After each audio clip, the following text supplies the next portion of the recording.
What's going on, stock hours? Today's video is going to be on how we pick the contracts that we're looking to trade for the day. So should be a pretty simple video, but I know a lot of new people kind of have the question of knowing what are the right contracts, what are some contracts I should be looking at, and what should I be staying away from. So we're going to go over pretty much all that in today's video. And if you guys like the video, make sure you leave a like and leave a comment if you guys have any suggestions for the future. But we'll just jump into it. So the very first thing, obviously, is to know the stock that you're looking to trade. So I'll go over a couple different examples. These were some stocks that I was looking at today, so we could even go over these examples. But let's say for Nvidia, let's say, so today's Wednesday, November 15th.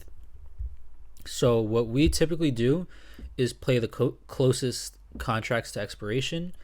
When you play individual stocks like Tesla, Nvidia, Apple, Microsoft, Amazon, all those stocks, they have weekly expirations. But now SPY has expirations every day. So you can see 15, 16, 17, and so on. So SPY has everyday expirations. So does QQQ. Has every day, and also SPX. Yeah, everyday expirations. So those are going to be the different stocks is when you're playing the overall market, either the S&P or the NASDAQ. But let's keep it simple for now. Let's just stick with Nvidia. So since we're scalping, we want typically higher percentages. We're going to do the closest expiration. If you want to play it a little bit safer, you could do a little farther out. But if you're looking to just scalp, if you go too far out, the contracts aren't really going to move, so it's almost not even worth it. If you're going to swing, then it would probably make sense to go a little bit out. But for this example, let's say we're scalping, we're going to do the closest expiration. And the trade I was looking at was to the upside at about 501.75. So let's say the stock is trading at 500 and moves up to 550 cents.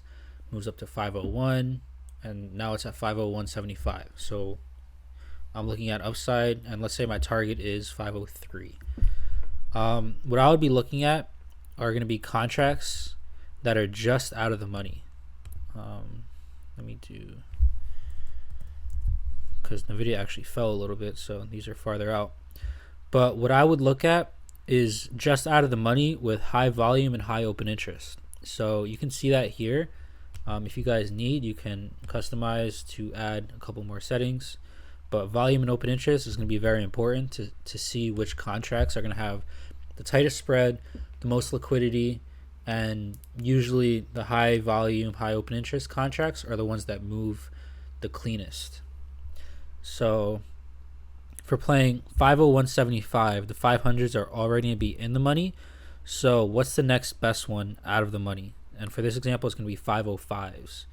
So what I do personally is I have an options watch list. So if I'm looking at the 505 calls, the calls are going to be on the left side.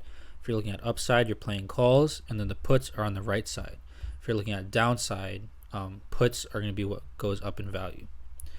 So the 505 calls, I see high volume, high open interest. You can see these two here. So I'm going to click that. And what I do is add it to a watch list. So I have a watch list named options, and it gets sent right up here. So what I do pre-market, I'll get all my contracts ready so that if I have to switch up quick, then I can just, I have them all ready pretty much. Let's say I'm undecided. Maybe I want the 505s. Maybe I want to go a little farther out. These still have good volume and open interest. Then I might consider the 510s. So I'll add that to the watch list too. And on this watch list, I have the volume for the day to see where the volume is really flowing into. But that's pretty much what I look for. I, for the most part, would trade just out of the money. If I want to be a little bit safer, I can go in the money and play the 500s. But Monday, Tuesday, Wednesday, you can play a little bit out. When it comes to Thursday and Friday, those contracts get more volatile, Fridays especially. So if you wanted to play it safer, you can play in the money, so you can play these 500s. Or another thing you can do is play next week contracts. These would move more like it's a Monday. But if you guys don't know, when you're trading options with the same day expiration, they can move very quickly. So we recommend either sizing down. You can play in the money, or you could even play next week's contracts, so that you can manage your risk well. But that's basically what I look for on that. Now let's say another example. I want to look at downside. Let me just see what Nvidia is doing.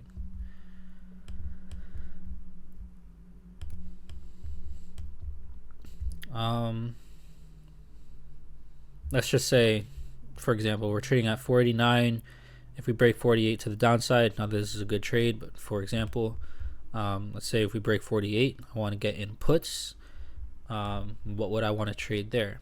So 488, that would mean the 490 is already in the money. So what would be the next out of the money with good volume and open interest? And for me, it would be these 485 puts. So what I would do is add that to the watch list, and here we go. So you can see what contracts you have here.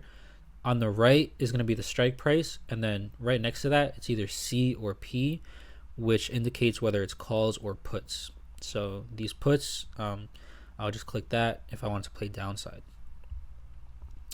And then the only other thing I have here, I guess two things, but I have delta.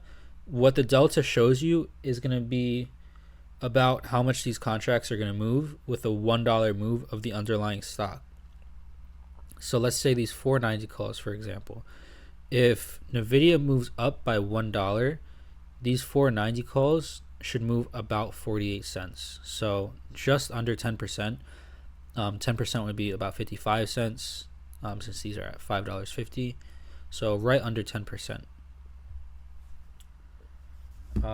So that's why I have delta, to kind of give me an estimate of what to expect on the move that I'm projecting for the stock. So we went over the stock. Obviously, let's say you wanted to switch over to Tesla, and maybe you're looking at the 250 calls. You see high volume, high open interest. So you might want to add those too.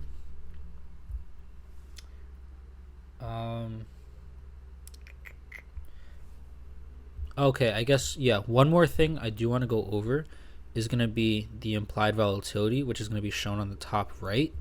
There is a setting to have implied volatility on here. However, the one that I'm more interested in is this one on the top right. Usually it matters most when the stock has either big news or earnings or something like that, to where this implied volatility jumps up way more than normal. So let's say for Tesla, if they have earnings this week, this might be at 130% instead of 58%. When the implied volatility is trending down while you're in a trade, all these contracts are going to lose value. So that's something you want to know. It's usually something for earnings week that you need to pay attention to, especially the day after earnings, right off open. This implied volatility is going to jump down pretty significantly across all contracts, whether it's up or down. The stock could be moving up, you're in calls, but if implied volatility is going down, you can just be flat or potentially even red, depending on how the stock is actually moving.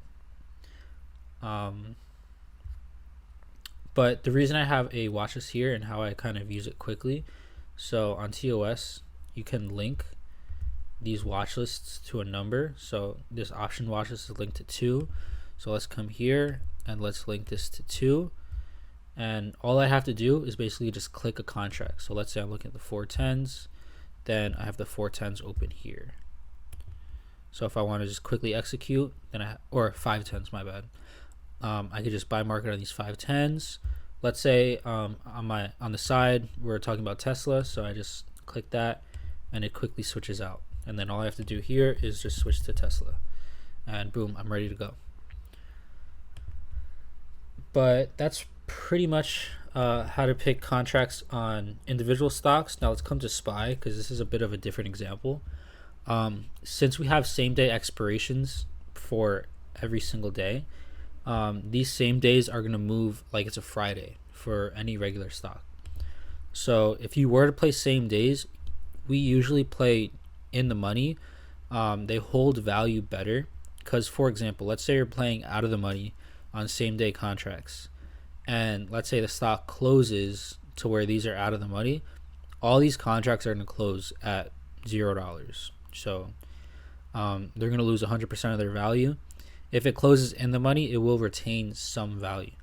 So we usually play just in the money. Another thing you can do to be safe is play next days. So you can play tomorrow's expirations. They will hold value better on a pullback. If you're stopping out, it's not going to be as big of a stop loss. Now, on the flip side, if you were to play out of the money, they will tend to have a higher percentage yield than if you're playing in the money. But it's a double-edged sword. It's going to be higher percentages whether you're selling green or selling red. So regardless, your position size should be smaller. But in the money's on SPY, they move more than enough for most of us to be happy with. So that's usually what we recommend, is playing a strike or two in the money. Or if you want to be safe, again, you can play next days or even 2 days out. Because these, like, especially if it's a longer trade, these are going to hold value much better because they're not going to have the time decay that same days are going to have, or at least not as intense. But that's pretty much how I pick my contracts. I try to keep it very simple. So let's go to Netflix. This is usually a good example. It's usually pretty clear where the volume and open interest is going to be here. So pretty much the higher volume, higher open interest, that's what you want to look at.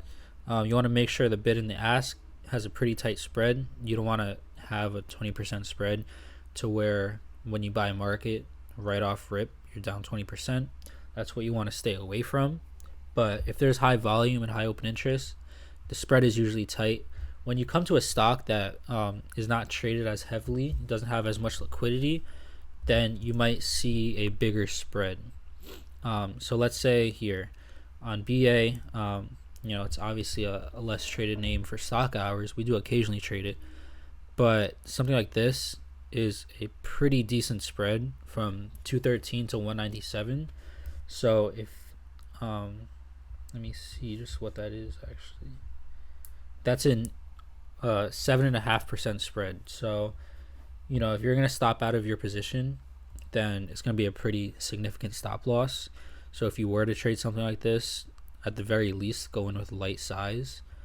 But we usually stay away from it, like in general, just because if you're buying market and you're already down 7%, then your stop loss is going to be pretty big, and then your whole risk management is thrown off.